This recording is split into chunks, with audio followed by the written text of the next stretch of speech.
ঢাকার ৮ আসনের সম্ভাব্য স্বতন্ত্র প্রার্থী ও ইনকিলাব মঞ্চের মুখপাত্র শরীফ ওসমান হাদীকে গুলির ঘটনায় নির্বাচনকালীন আইনশৃঙ্খলা পরিস্থিতি নিয়ে নতুন করে উৎকণ্ঠা তৈরি হয়েছে। কেউ কেউ একে নির্বাচন পেছানোর ষড়যন্ত্র হিসেবেও দেখছেন। হাদীকে গুলি করার ঘটনায় গতকাল জামায়াতে ইসলামের আমির শফিকুর রহমান নিজের ফেসবুক পেজে এক প্রতিক্রিয়ায় বলেছেন, ওসমান হাদীর গুলিবিদ্ধ হওয়ার ঘটনা প্রমাণ করে চিহ্নিত সন্ত্রাসীদের হাতে বিপুল পরিমাণ অস্ত্র রয়েছে। সুষ্ঠু নির্বাচনের স্বার্থে অবৈধ অস্ত্র উদ্ধার ও সন্ত্রাসীদের ধরা নির্বাচন কমিশনের প্রধান দায়িত্ব। এক্ষেত্রে শিথিলতা দেখালে সুষ্ঠু নির্বাচনের বুলি ফাঁকা প্রমাণিত হবে বলে তিনি মন্তব্য করেন। একই ঘটনায় এক ফেসবুক স্ট্যাটাসে বিএনপির মহাসচিব মির্জা ফখরুল ইসলাম আলমগীর লিখেন, গণতন্ত্রে রাজনৈতিক সহিংসতার কোনো জায়গা নেই, কোনো সময়ই না।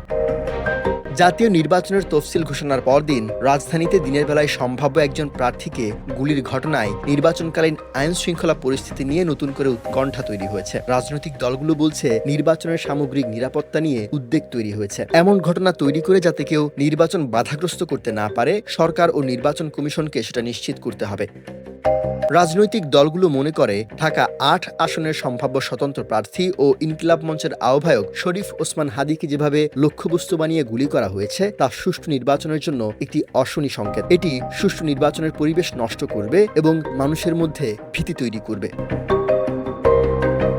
আইন শৃঙ্খলা রক্ষাকারী বাহিনীর সূত্রগুলো বলছে, এর আগেও জাতীয় নির্বাচন কেন্দ্রিক জনসংযোগের সময় চট্টগ্রাম ও পাবনায় গুলির ঘটনা ঘটেছে। গত ৫ নভেম্বর গণসংযোগ চালানোর সময় চট্টগ্রাম ৮ আসনের বিএনপি মনোনীত প্রার্থী ও দলের মহানগরের আহ্বায়ক এরশাদুল্লাহ গুলিবিদ্ধ হন। এই ঘটনায় একজন নিহত হন, আহত হন আরও দুজন। এরপর ২৭ নভেম্বর পাবনা ৪ আসনে জামায়াতের প্রার্থী ও দলের জেলা আমির আবু তালেব মণ্ডলের জনসংযোগ ঘিরে হামলা, গুলি ও সংঘর্ষের ঘটনা ঘটে। এদিকে শুক্রবার দিবাগত রাতে লক্ষ্মীপুর জেলা নির্বাচন কার্যালয়ের স্টোর রুমে গভীর রাতে পেট্রোল ঢেলে আগুন দিয়েছে এক দুর্বৃত্ত। সিসিটিভি ফুটেজে মাস্ক পরিহিত এক যুবককে দেওয়াল টপকে কার্যালয়ে ঢুকতে ও বের হতে দেখা যায়। জেলা নির্বাচন কর্মকর্তা মোহাম্মদ আব্দুর রশিদ বলেন, আগুনে অফিসের কিছু নথিপত্র পুড়ে গেছে। জেলা প্রশাসক এস এম মেহেদী হাসান জানান, ঘটনার পর নির্বাচন কার্যালয়গুলোতে নিরাপত্তা জোরদারের জন্য নির্দেশনা দেওয়া হয়েছে। ওসমান হাদীর উপর গুলি ও প্রাসঙ্গিক বিভিন্ন ঘটনা নির্বাচনকে বাধাগ্রস্ত করার চেষ্টা হতে পারে বলে মনে করছে সংশ্লিষ্ট বিভিন্ন সূত্র। আইন শৃঙ্খলা রক্ষাকারী বাহিনীর ঊর্ধ্বতন কর্মকর্তাদের কেউ কেউ বলছেন,